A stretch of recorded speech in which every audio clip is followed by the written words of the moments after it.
दूसरे दिन का खेल कल खत्म हो गया। जिस तरह की उम्मीद थी उसी तरह का मैच चला। मुझे नहीं समझ में आता कि इस तरह के विकेट बना के किस तरह का टेस्ट क्रिकेट का एडवर्टाइजमेंट होने वाला है और ऐसे किस तरह से लोग ग्राउंड्स में आएंगे। और वेस्ट इंडीज क्रिकेट बोर्ड को तो सोचना चाहिए कि वैसे भी उनके प्लेयर्स अच्छा कोई टेस्ट क्रिकेट खेल नहीं रहे हैं और ग्राउंड में आपको स्पेक्टेटर्स भी नजर नहीं आ रहे हैं। तो इसमें क्या होने वाला है? अब यहाँ इंडिविजुअल ग्लोरी के लिए स्कोर्स बनाना और बस यही रह गया है, और वो भी रिकॉर्ड्स बनेंगे तो सिर्फ इंडियन प्लेयर्स के बनेंगे। अब विराट कोहली ने अपना 76 टेस्ट सेंचुरी बना दी। आई एम श्योर कि कहने को विराट कोहली कुछ भी कहे, लेकिन मजा तो उसे भी नहीं आया होगा, क्योंकि यहाँ चैलेंज कोई ज्यादा नहीं है। चैलेंज सिर्फ पहले दिन था जब 4 विकेट 182 पे गिर गए थे, तो थोड़ा बहुत कॉन्सेंट्रेट करना था। और उसके बाद तो क्या है, विकेट में कुछ है नहीं।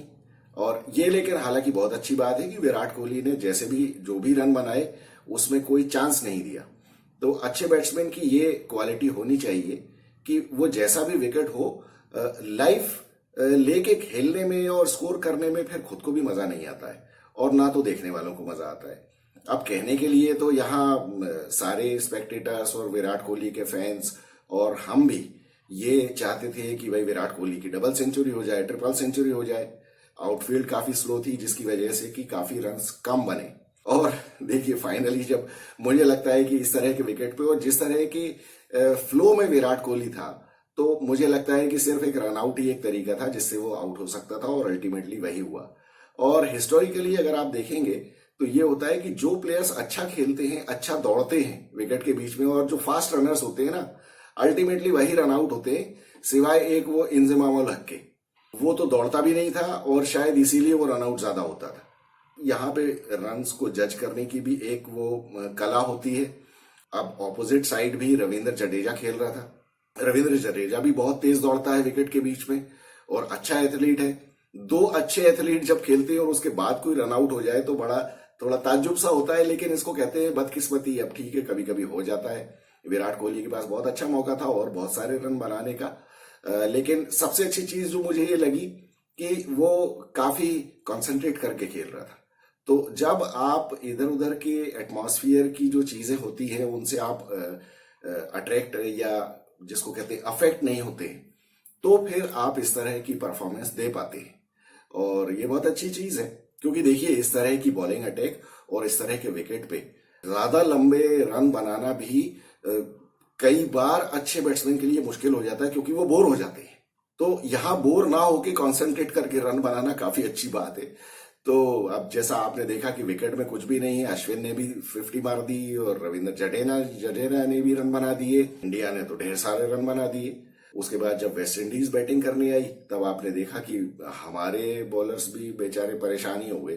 खैर उसके ऊपर हम जरा बाद में बात करेंगे। पहले तो हम ये कहें कि यहाँ सबसे ज्यादा मौका जो मिस किया है वो ईशान किशन ने किया है। ईशान किशन ने बिल्कुल भी अच्छी बैटिंग नहीं की। उसने कुछ थोड़ा बहुत अटैक करने की कोशिश जरूर की, लेकिन 18-20 रन बनाए और उसमें भी तुमको एक लाइफ भी मिल गई, हाथ का कैच टपक गया और स्लिप में एज दे के रन बना दिए। ये कोई अच्छी बैटिंग नहीं है। ये इस तरीके से आप अपने लिए कुछ बहुत अच्छा कर नहीं रहे हैं, क्योंकि इससे इंप्रेशन अच्छा नहीं पड़ता है सिलेक्टर्स के ऊपर। हालांकि हम जानते हैं कि इंडियन सिलेक्टर्स का जो सिलेक्शन का जो क्राइटेरिया है वो तो पता नहीं बहुत ही अलग है। वो अगले साल आईपीएल में वो रन बना देगा तो वो फिर से टीम में बना रहेगा। तो अब देखते हैं क्या होता है ईशान किशन का ऋषभ पंत के आने के बाद। लेकिन इसको अपने फ्यूचर के लिए रन बनाना बहुत जरूरी है, और इसने भी ये अगर पहले टेस्ट मैच में तो उसको मौका ही नहीं मिला, वहां अपने रोहित शर्मा की गलती हो गई। और आज भी रोहित शर्मा ने वही किया। कल जब फिर रविंद्र जडेजा को ऊपर भेजने के बजाय ईशान किशन को भेजना चाहिए। आपको टेस्टिंग कंडीशंस में टेस्ट करना चाहिए बैट्समैन को। और इतना भी कोई डर नहीं था इस विकेट के ऊपर कि इंडियन टीम कोई ऐसी हो जाएगी ऑल आउट। हालांकि उनको भी जैसा मुझे लगता है कि मन में जैसा हम लोगों को लगता है कि इनके 4 विकेट हो गए और उसके बाद ये पता नहीं कब ऑल आउट हो जाएंगे, जैसा कि इनका रिकॉर्ड है कि 130 पे इनके 4-5 विकेट हो जाते हैं और इस मैच में 182 पे हो गए थे। तो शायद कप्तान और कोच को भी डर लगा होगा कि अरे ऐसा ना हो कि हम लोग 250 पे ऑल आउट हो जाए।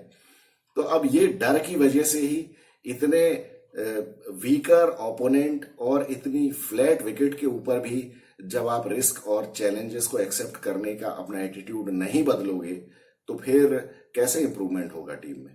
वेस्ट इंडीज की बैटिंग जब शुरू हुई तो वेस्ट इंडीज ने इस बार काफी अच्छी शुरुआत की और मुझे लगता है कि वो सिचुएशन की खैर सीरियसनेस तो कुछ थी नहीं, लेकिन वो फिर भी एटमॉस्फेयर से ओवरवेल्म नहीं हुए जैसा कि वो पहले टेस्ट मैच में हो गए थे।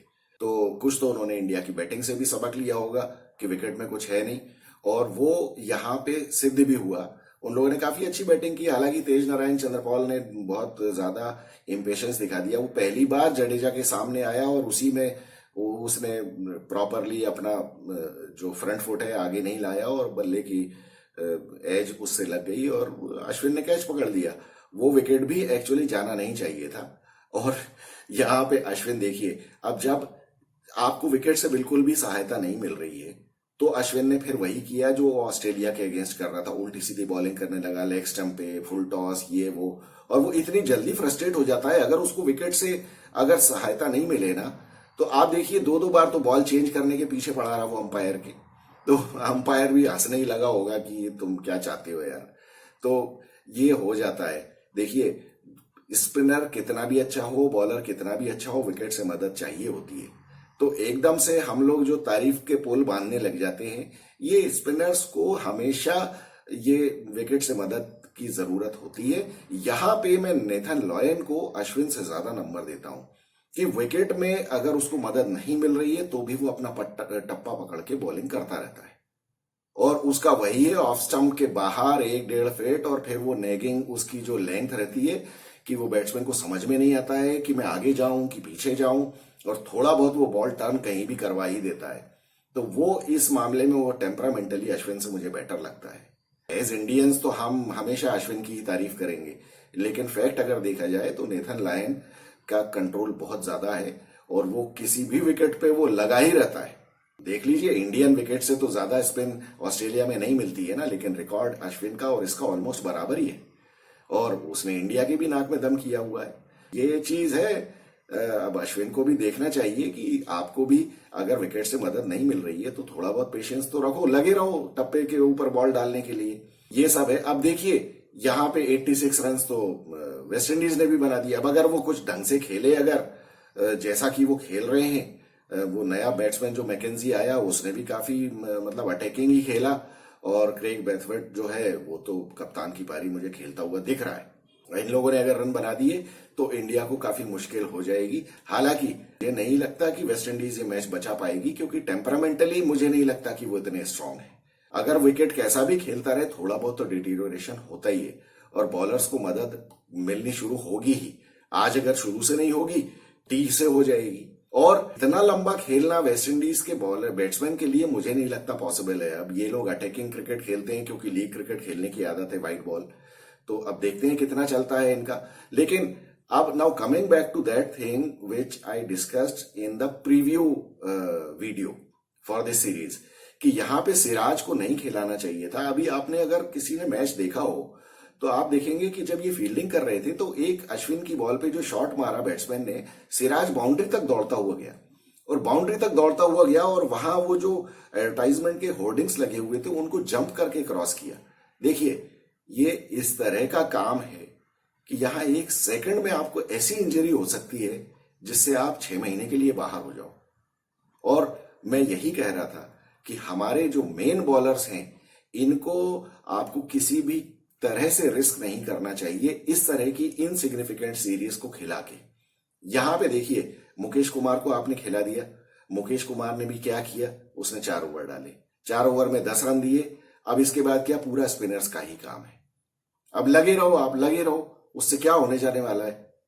इसके बजाय तो एक अक्षर पटेल को खिलाते या कुलदीप यादव को खिलाते तो शायद Kuldeep Yadav would have been the most effective spinner.